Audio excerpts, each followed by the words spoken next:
Welcome to Love Will Love, a place where emotions meet stories. Here, we explore love, mystery, and the moments that change our lives forever. Every episode is a new journey. Are you ready to feel it? Don't forget to subscribe, like, and join us for the next story of Love Reborn. She was just a girl decorating his apartment for a film shoot, but she ended up changing his life forever. Senior year had that split-screen feeling, one eye on deadlines, the other on the exit door. His days were a collage of capstone projects, cheap coffee, and the low drum of everyone asking, "So, what's next?" In the middle of that noise, his friend Nora, film major, hurricane in human form, asked for a favor. Could she shoot her final short in his apartment? He said yes before seeing the shot list. He imagined a couple of lights and some pretend solo cups. Instead, a small army arrived with carts of gear, cables like vines, and a production schedule taped to the fridge. By sunrise on day 2, the place no longer looked like his. It looked like a story. That's when he saw her. She was kneeling on the rug with a staple gun and a roll of gaffer tape, hair tied up with a pencil, like she'd been born inside an art department. She moved practical things into pretty places, a mustard throw over the couch, paper lanterns in a staggered line, a thrift store clock rewound to midnight. She barely glanced up when he wandered in, hoodie half sipped, sleep still stuck to him. "Careful," she said without looking. "This lantern's not secured yet, unless you want an atmospheric bonk." He laughed at the word. "I've survived worse. I'm Theo." That made her look. Her eyes were bright in a way that made everything else step back a little. "Lila," she said, and offered a paint-smudged hand. "Art department, decoration, wrangler, tape whisper." He shook her hand and tried not to stare at the crescent of turquoise on her knuckle. "So, you're the reason my apartment suddenly has taste." She squinted at the room, like a doctor checking a pulse. "Temporary taste," she said. "But yes, consider it an upgrade with an expiration date." He should have gone to class. Instead, he hovered, watching her layer small stories into corners. A copy of a dog-eared poetry book on the coffee table. A chipped ceramic bowl full of keys the characters never used. A sweater thrown over a chair, as if someone had just slipped out of it and into a better version of themselves. She made spaces feel like they remembered people. "Do you do this full-time?" he asked. "Sometimes," she said, tugging the throw an inch to the left.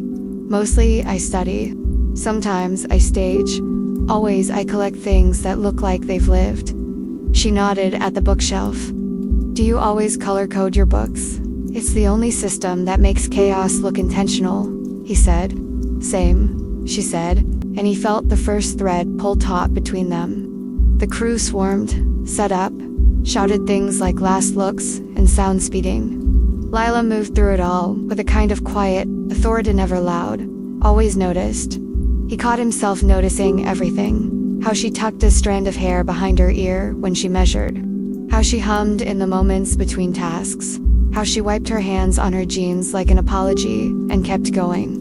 He made a pot of coffee no one had asked for. She took a cup without asking if it was for her.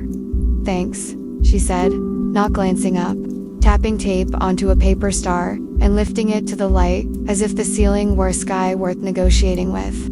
By afternoon, the corridor smelled like warm bulbs and nervous adrenaline. Extras shuffled in. The fake party roared to life. Plastic cups, too bright laughter, music looping on a 6-second snippet. Theo stayed out of frame, leaned against his own door, and watched his living room become a place he wanted to step into. Lila slid past him with a crate of props. Their arms brushed, 2 seconds of static that made him aware of his sleeve. She set the crate on the counter, then hesitated. "Your clock," she said, pointing to the thrift store find. In the wide shot it reads 3:11, but the dialogue references midnight. "I changed it, but sure space, your say. It's a better story at midnight," he said. She smiled like he'd just solved a riddle, then turned the dial back. They didn't talk much the first day. Everyone was moving too fast for full sentences. But there were glances, small ones, the kind you feel more than see. He started to look for her reflection in the window at dusk, for that pencil holding up her hair, for the way she counted things quietly 1, 2, 3 as if rhythm made objects obey. On day 2, the fire alarm went off in the middle of a crucial take. It wasn't their fault. Someone on the floor below charred a pan beyond recognition. The corridor filled with the metallic scream of a building being dramatic. The whole crew poured out onto the sidewalk. Actors in party outfits, shivering undercoats. Nora pacing with a clipboard. Leela hugging a box of Polaroids to her chest to keep them from the drizzle that had started. Theo stood beside her under the minimal shelter of the awning. "So," he said, "do all great films involve evacuation?" "Only the ones that deserve an audience," she deadpanned. Then, softer, "these are for continuity." She tilted the Polaroids. He saw his own living room, his lamp, his couch, her lanterns got in little squares. She slipped one out and handed it to him. "Souvenir," she said. He looked at the photo. The paper lanterns glowed like moons in the tiny frame. "You're going to take them down after, right?" he asked. She tilted her head. "You want me to leave them?" He surprised himself by nodding. "It's the best my ceiling has ever looked." "You're welcome," she said, smiling into the rain. The alarm stopped. People shuffled back upstairs. They reset the scene, and the fake party found its rhythm again. The day ended with weary applause that sounded like relief. Nora announced a wrap drink for after they struck the set. "Everyone who touched tape, light, or lens gets pizza. Generous slices, stingy budget." Lila stayed to coil cords. Theo stayed because she stayed. When the room finally looked like itself again, he realized he liked the version with her fingerprints better. At the wrap, someone found an ancient console in a plastic tub marked props, and a handful of them ended up in a semicircle on the rug. Mario Kart roaring like a party trick they'd all forgotten they needed. Lila picked the character with the smallest car, and still beat him by an insulting margin. "Sandbagging," he accused. "You made me feel safe, and then obliterated me on Rainbow Road." She lifted one shoulder like a coy confession. "I rearranged furniture and expectations." They talked until the pizza was cold and the lantern light was a soft ache. He found out she grew up in a house that never threw anything away because everything had a story. She found out he grew up in a house that labeled the stories and color-coded them on shelves. She'd moved every year for 5 years. He'd lived in the same city his whole life until he didn't. She loved flea markets. He loved the moment after you buy something, before you find the perfect place for it. When her ride texted they were outside, she stood with a reluctant little sigh. "I should go." He stood too. "Me too. This exact place." He gestured around at his own apartment and made a face at himself, because that was not how suave people spoke. She laughed and put her hand on his arm for a second longer than necessary. "Thanks for letting us borrow your life," she said. "You've got a good one." He watched her leave and felt that sinking, cinematic drop you get when the scene cuts too soon. He glanced at the counter where phones had been charging. He hadn't asked for her number. He hadn't even asked her last name. For one excruciating hour, he paced, berated himself, deleted 3 drafts of a message to Nora that read some version of, "Hey, so your set decorator is the brightest part of my week. Help." He was mid-self-lecture when his phone lit up with an unknown number. "Thanks for the coffee and the ceiling," it read. "Lila, Nora gave me your number. Yell at her later." He stared, then typed back so fast he almost misspelled his own name. "You leaving town, or can I fix you a breakfast that pretends to be dinner?" There was a dizzy pause. Then, "Tomorrow. I'm off at 6. Surprise me." He did. He burned the first pancake and ate the evidence before she arrived. He put the Polaroid she'd given him on the mantle, like a superstition. When she knocked, he opened the door to find her in a paint-tinted sweatshirt and the kind of smile that makes room noise drop. "Hi," she said. "Hi," he said, and then, because his brain was a generous host for panic, "I promise I am better at conversation than at flipping carbohydrates. It smells like redemption in here," she said, which he decided was a yes. They ate on the floor because chairs felt too formal for whatever this was. They talked like people who had been saving their favorite stories for when the right person walked in. She told him about the rental house that came with wallpaper of roses so loud you could hear them in your sleep. He told her about the time he tried to sell a stack of old textbooks and came home with a lamp he named Hal. She laughed easily and generously, and the more she laughed, the more the apartment felt like it had been waiting for this sound. After dinner, she stood, wandered to the bookcase, and read the titles aloud like a poem. "You grouped your heartbreak novels together," she said softly. He followed her gaze, a little embarrassed. "They keep each other company there." She slid a finger along the spines and stopped at a slim volume. "This one," she said, "is my favorite ending." "What happens?" he asked, teasing, knowing she wouldn't spoil it. She didn't. "What happens," she said, "isn't what you expect, but you're glad it happened that way." She turned, still close to the shelf, still closer to him. The moment felt balanced on a fingertip. He said her name the way you say a secret to make sure it stays one. She looked up. The first kiss was the opposite of their alarm soft. Inevitable. The kind of yes that doesn't need anyone's permission. They didn't fall in love overnight. They did something better. They made a habit of it. A week of late walks became 2. The temporary lanterns stayed, because taking them down felt like unmaking a decision they'd both already chosen. On Thursdays, she came over with a tote bag full of oranges and thrift store finds, and the kind of enthusiasm that makes objects blush. On Sundays, he brought her coffee while she ironed the wrinkles out of secondhand. Curtains like they'd been waiting their whole life to hang here. He learned that set work bruises your shins and steals your weekends and teaches your hands to know the difference between satin and silk in the dark.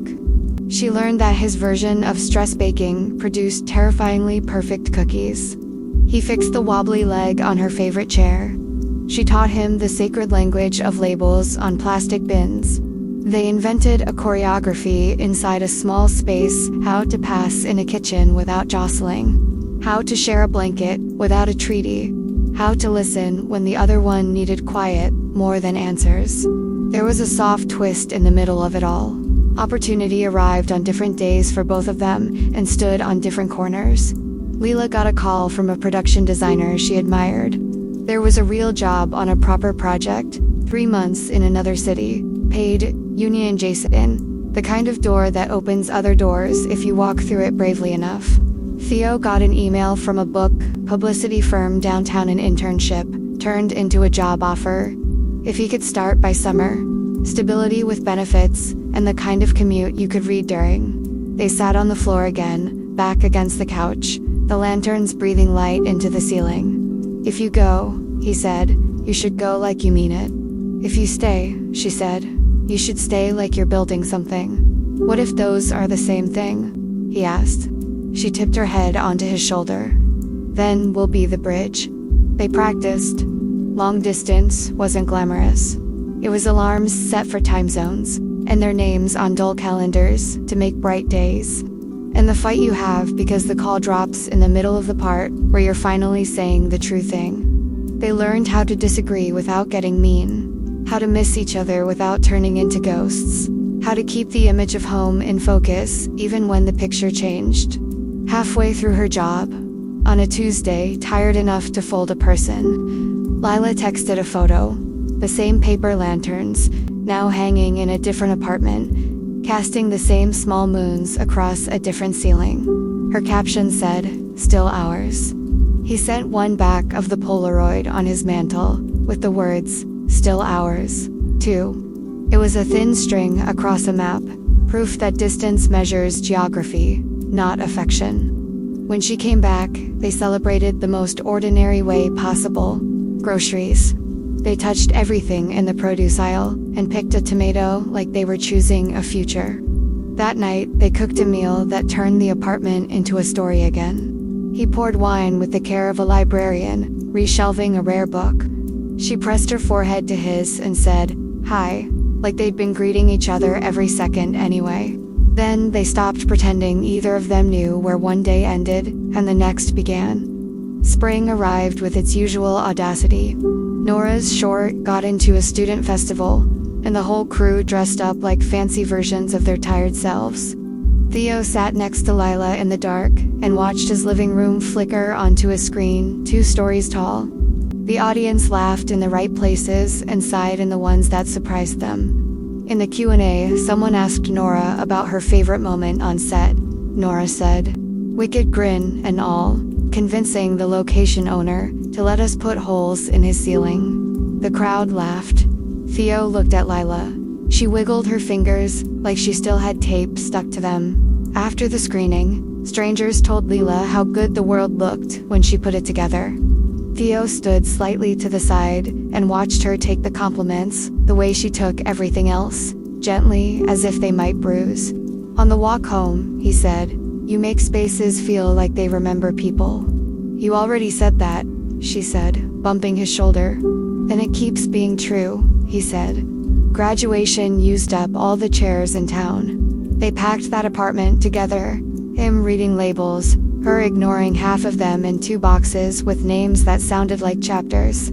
Room, living, box, fragile, box, stay. They had a long argument about whether the lanterns were fragile or stay. The only solution was to hang them in the new place on day 1, before the couch was even assembled. A constellation to stake a claim against blank white walls. At the very back of a drawer, under old menus and one tragic battery that had given up on life, Lila found a scrap of gaffer tape with Sharpie writing on it. "Hold for set." She stuck it on the new fridge. "US," she said. Held. There was no single grand gesture. No one moment that turned an almost into a forever. There was only 1,000 small ones. A coat held out on a wet night. A forehead kiss before the door. A text at 3:11 that said, "I saw the moon and thought of your ceiling." A grocery receipt folded around a bad joke. A hand held in an audience, while pretend people did pretend things that still somehow made real people cry. There was laughter when the pasta boiled over, and quiet when the day needed to be soft, and the knowledge that love isn't an event you attend. It's a space you keep arranging together, so it feels like home. Sometimes they still played Mario Kart, and he still lost on Rainbow Road. And she still said sandbagging, with a face that made him want to lose on purpose. Sometimes they still taped stars to the ceiling, just to see them fall in slow, silly arcs, like confetti for no one but them. Sometimes he caught her looking at him, the way she looked at her room before she made it glow. And sometimes she caught him looking at her like he was memorizing the directions back. And whenever anyone asked how they met, Theo said, "She walked into my apartment to make a film look real." And Lila said, "He made breakfast for dinner and convinced me to stay past the credits." And both of them left out the part where they were scared, because fear was the boring part, and love was the scene that kept getting better in the If you're ever feeling stuck, or ordinary, or convinced that the good part already happened somewhere behind you, remember this: someone is out there right now, straightening a picture on the wall of your life you haven't noticed is crooked yet. You might meet them under paper moons, or between boxes, or in the moment you open your door with flour on your hands and say hi like a secret. Keep your ceiling ready. Keep a lantern or 2. Sometimes the life you're living is just the set. Sometimes what makes it a story is the person who walks in with tape and a smile and the nerve to make everything feel like it belongs. And sometimes the decorations stay. If this story touched you, don't forget to like, subscribe, and share your thoughts in the comments. Love has many faces. Which one will we discover next?